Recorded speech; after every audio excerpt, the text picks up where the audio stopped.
On Friday night, I was actually downtown. I was on these steps behind us at a candlelight vigil, celebrating the life of Ahmaud Arbery. And for those of you who don't know the story of Ahmaud, in February, he was out for a run in his neighborhood in broad daylight, and two men, in a moment of sin and a moment of prejudice, shot and killed him. And unfortunately, this isn't going to be the first time or the last time that humans decide in the midst of emotion and in the midst of sin to hurt another human, to sin against God. And because of that, there are real life consequences that we have to deal with. Here's the thing, we love making decisions based on our emotions. It feels good, right? Like we feel sad, so we go to the grocery store, we buy a pint of Ben & Jerry's, we cry and we watch The Notebook because it feels good. Or we get angry and we decide to punch our sibling in the shoulder or yell at our parents because it feels good, it feels right in the moment. Or maybe we feel lonely, so we turn to addictions and distractions, we turn to porn, we turn to bad relationships. We make all of these poor decisions just based on our emotions because in the moment it feels good. But at the end of the day, following our heart doesn't really get us into any good situations. But why is this? Why is it that our making decisions based on our emotions usually lead to consequences and these negative things? Right? 9 times out of 10, when we respond to something based on our emotions, it doesn't get us anywhere pleasant.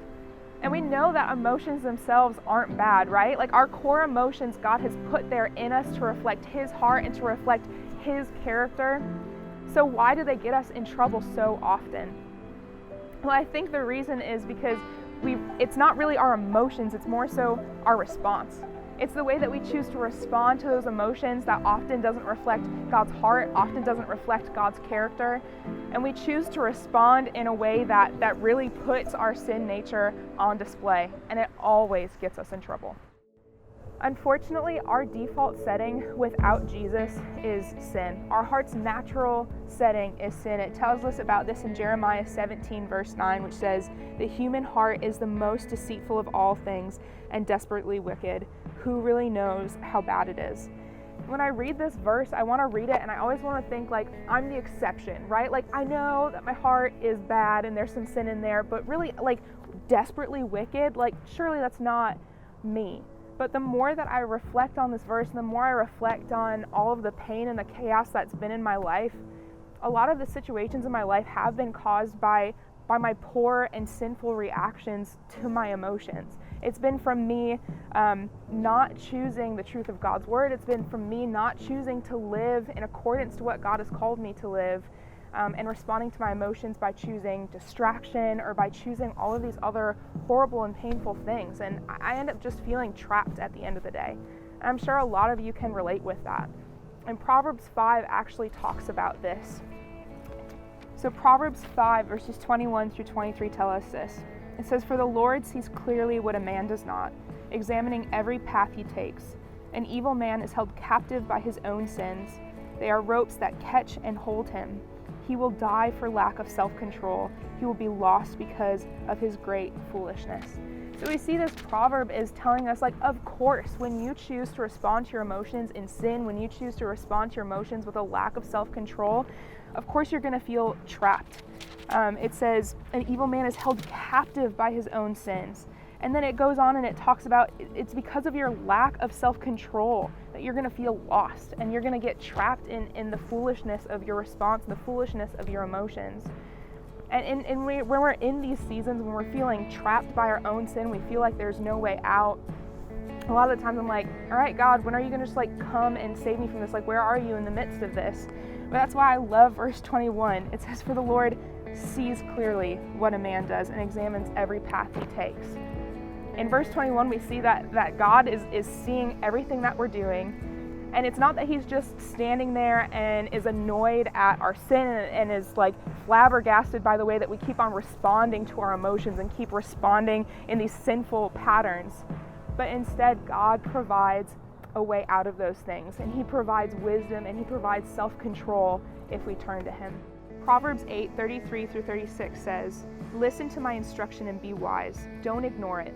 Joyful are those who listen to me, watching for me daily at my gate, waiting for me outside my home. For whoever finds me finds life and receives favor from the Lord. But those who miss me injure themselves. All who hate me love death. So what I love about this passage is that we find ourselves stuck in our big emotions and responding, frankly, like dum-dums, right? Like we respond to our emotions in sin. And God is saying you don't have to be trapped there. You don't have to feel stuck there. The way out and the way to freedom is so simple. Just seek me and find me. When you seek God, you're gonna receive joy. You're not gonna feel trapped anymore. You're gonna find the freedom that Jesus Christ has already paid for on the cross. And it really is simple. We get into these states where we're stuck in our emotions, we're feeling trapped, and we're feeling trapped in all of these sins that we've committed. And the enemy wants us to believe so badly that we just have to stay down, that we just have to stay there. And God continuously is telling us that's just not true. That's just not true. Just turn to God's word, turn to God in prayer, and then find self-discipline in continuously every single morning going to God in prayer, going to God and seeking him in his word, because that's where you're going to find wisdom, and that's where you're going to find truth, and that's where you're going to find that God is saying to you, I love you and I'm there for you, and you're not trapped and you're not alone in this. But we have to choose self-discipline. We have to choose the discipline of staying in God's word, because if we just think that we can just sit on our couch and just be like, yeah, I'm Christian and I kind of know all the Christian answers, and why do I feel so trapped in my sin? It's just not going to cut it. That's just not enough. And so the bottom line, Scottsdale students, is that you have to be in God's word, because when you look at God's word, it's going to tell you a couple of things. One, it's going to tell you that you're sinful. It's going to remind you what Jeremiah 17:9 says, that you're a sinner and your heart is drawn towards those things. But it's also going to remind you that if you seek the Lord, that he's going to get you out. If you seek the Lord, you're going to find freedom. So Scottsdale students, don't be trapped if you don't have to be. Seek wisdom in God's word. Know that he loves you. Know that we love you, and that you matter here. Bless me, Lord, I'm fighting like a lunatic. Free my mind is slipping through my fingertips. I know you're good news, but God, I'm just not good at this. Will I figure it out, or is this just how people live? We all just wanna get better. We all just wanna get better. Bless me, Lord, I can't see past the things I've done. When I'm home and I'm alone, I'm haunted, just wanna turn up the volume. You are my gospel here for me when there is none. God, help me believe that what you've said is what you've done. We all just wanna get better. We all just wanna get better. We all just wanna get better.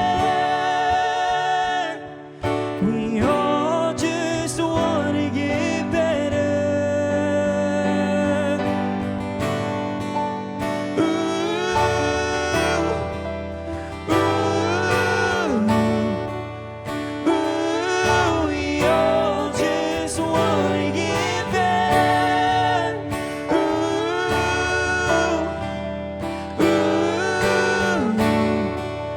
ooh, we all just wanna get better.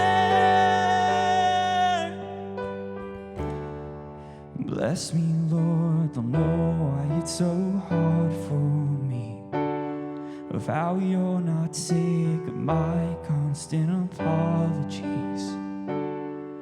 I wanna believe, I wanna believe that your love